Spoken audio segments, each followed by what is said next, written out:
La nostra ciaccola di oggi si concentra soprattutto sulle tradizioni, sui modi di dire legati al mese di maggio.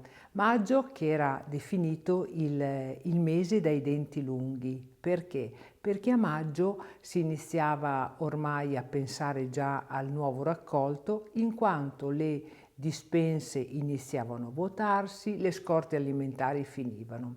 E quando i bimbi, e vi parlo soprattutto dei bambini delle famiglie appartenenti al territorio rurale, si chiedevano qualcosa in più da mangiare, le mamme dicevano: Sant'Antonio, speriamo che arriva presto, bambini pazientè.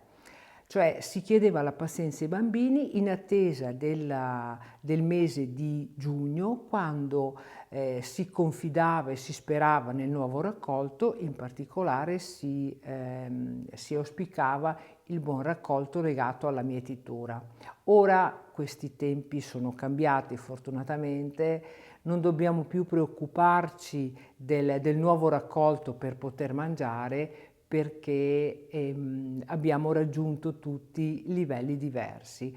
Infatti anche oggi possiamo abbandonarci, oltre alle ciacole, anche al nostro sforezzo, che nel caso di oggi sarà la mia torta con il gusto fresco di limone. Vi aspetto quindi per la prossima ciacola e io mi affondo nel nuovo sforezzo.